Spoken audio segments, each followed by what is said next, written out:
ભાદરવી પૂનમના મેળામાં શ્રદ્ધાળુઓની સંખ્યા 45 લાખથી ઘટીને 27 લાખ થઈ. સોનાના દાનમાં પણ ધરખમ ઘટાડો. શક્તિપીઠ અંબાજી ખાતે યોજાઈ રહેલા ભાદરવી પૂનમના મેળાની આજે સમાપ્તિ થશે. ભાદરવી પૂનમના મેળાના 6 દિવસમાં 27થી વધુ લાખ યાત્રિકો નોંધાયા છે. આજે ભાદરવી પૂનમ છે ત્યારે યાત્રિકોનો આંક 31 લાખને પાર થાય તેવી પૂરી સંભાવના છે. જો કે ગત વર્ષની સરખામણીએ યાત્રિકોમાં ઘટાડો નોંધાયો છે. ગત વર્ષે 45.54 લાખથી વધુ યાત્રિકો નોંધાયા હતા. શક્તિપીઠ અંબાજી ખાતે યોજાઈ રહેલા ભાદરવી પૂનમના મેળાના છઠ્ઠા દિવસે 4.57 લાખ યાત્રિકો નોંધાયા હતા. આ સાથે જ કુલ યાત્રિકોનો આંક 26.92 લાખ નોંધાયો છે. મંગળવારે વધુ 280 સાથે કુલ 2781 ધ્વજારોહણ થયા છે. ગત વર્ષે કુલ 3377 ધ્વજારોહણ થયેલા હતા.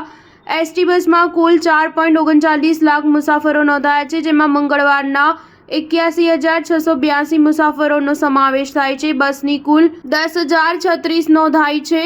આમ પ્રત્યેક બસ ટ્રીપમાં સરેરાશ 44 મુસાફરો હોય છે. મંગળવારે 74,780 યાત્રિકોએ ભોજન પ્રસાદનો લાભ લીધો હતો. આમ ભોજન પ્રસાદ કરનારા કુલ યાત્રિકો 4.41 લાખ થયા છે. 16.61 લાખ મોહનથાળ પ્રસાદ પેકેટનું જ્યારે 30,366 ચીકી પ્રસાદ પેકેટનું વિતરણ થયું છે. આમ મોહનથાળ પ્રસાદ ચીક્કી કરતાં પ્રસાદ પેકેટ વિતરણનું પ્રમાણ 5 ગણું ઓછું છે. ગત વર્ષે 18.41 લાખ મોહનથાળ પેકેટ પ્રસાદ પેકેટનું વિતરણ થયેલું હતું. બીજી તરફ ગત વર્ષે રૂપિયા 6.89 કરોડની આવક ભંડાર ગાદી ભેટ કાઉન્ટરથી થયેલી હતી, જ્યારે આ વખતે 6 દિવસમાં રૂપિયા 2.28 કરોડની આવક થઈ છે. સોનાનું દાન ગત વર્ષે 520 ગ્રામ હતું, જ્યારે આ વર્ષે અત્યાર સુધી 29 ગ્રામ છે.